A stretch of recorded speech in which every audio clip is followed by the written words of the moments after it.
बिस्मिल्लाहिर्रहमानिर्रहीम। ये है बायो एनर्जेटिक्स चैप्टर 7 क्लास 9 की बायोलॉजी का। So bioenergetic is one of the most important chapter in class 9 and the most difficult chapter in class 9 and also the most difficult chapter in class first year. Why? Because सारे MCQs इसी से आते हैं, सारे calculation इसी में है, कितनी टीपी बने कितनी टीपी नहीं बने, कितनी टीपी कंज्यूम हुए, ये लाइट रिएक्शन क्या होता है, ये सब चीज़ें होती हैं। लिहाजा इस MCQs पे ज़्यादा फोकस करें। The site of the cell for the dark reaction is dash. Dark reaction कहाँ होता है? माइटोकॉन्ड्रिया में होता है, एब्सोल्युटली नॉट। राइबोसोम तो प्रोटीन बनाते हैं, ग्रोम ऑफ तो ये होता है हमारे पास stroma. The organism responsible for trapping light energy is. Light energy जो है ना वो कौन सा ट्रैप करता है? अलजी करता है, फंजाई करता है, फोटोसिंथेटिक ऑर्गेनिज्म करते हैं या प्लांट्स करते हैं? तो प्लांट्स भी करते हैं, अलजी भी करते हैं।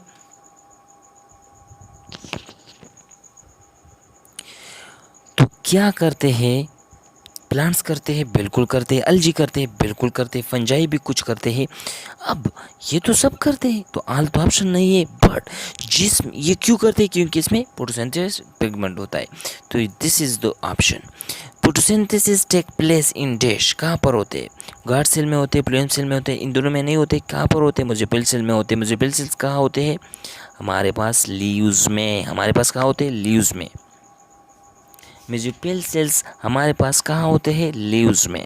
So one of the following is not a limiting factor for enzymes in photosynthesis. Photosynthesis में जो है ना not limiting factor for enzyme, तो लिमिटिंग फैक्टर नहीं होता, वो कौन सी चीज़ है? तो टेम्परेचर तो है लिमिटिंग फैक्टर, लाइट इंटेंसिटी है, कुछ ये है, जबकि पिगमेंट नहीं है। पिगमेंट तो प्लांट्स के अपने होते हैं, वो तो जितने हो उतने ही जो है ना फोटोसिंथेसिस बनाएंगे, फोटोसिंथेसिस होगा, तो ये पिगमेंट पे असर नहीं करते। One of the following pair of light colour is important for photosynthesis. तो कौन सा होता है? ठीक है ना, कौन सा इम्पॉर्टेंट होता है? ये तो बिल्कुल बिल्कुल बहुत ज़्यादा इम्पॉर्टेंट है। रेड एंड ब्लू, जो कि 390 से होता है 760 तक, ये दोनों मिला के इतने होते हैं। तो ये विजिबल लाइट के में ये दोनों बहुत इंपॉर्टेंट होता है। Which one of the following may not be required for photosynthesis. कौन सा फोटोसिंथेसिस के लिए नॉट रिक्वायर्ड है? ऑक्सीजन रिक्वायर्ड है फोटोसिंथेसिस के लिए, एब्सोल्यूट क्या रिस्पायरेशन के लिए, सॉरी रिस्पायरेशन के लिए क्या नॉट इम्पॉर्टेंट है? ऑक्सीजन रिस्पायरेशन के लिए इम्पॉर्टेंट है कि नहीं है? Absolutely. Food molecule glucose important है क्या? नहीं। बिल्कुल। एंजाइम इंपॉर्टेंट है क्या? नहीं, बिल्कुल इंपॉर्टेंट है।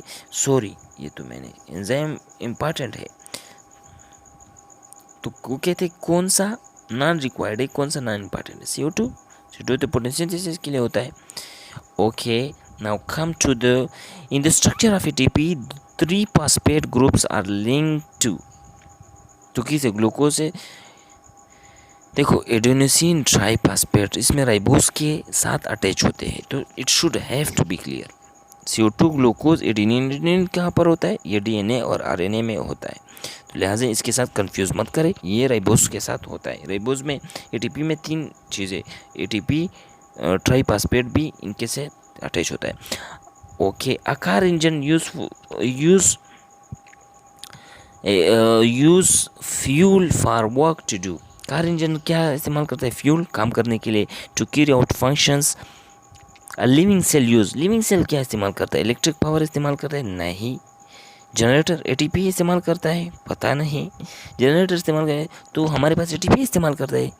इसको ह्यूमन करेंसी भी बोलते हैं, एनर्जी करेंसी, ह्यूमन में energy currency. Okay, inside a bacteria cell glycolysis occur.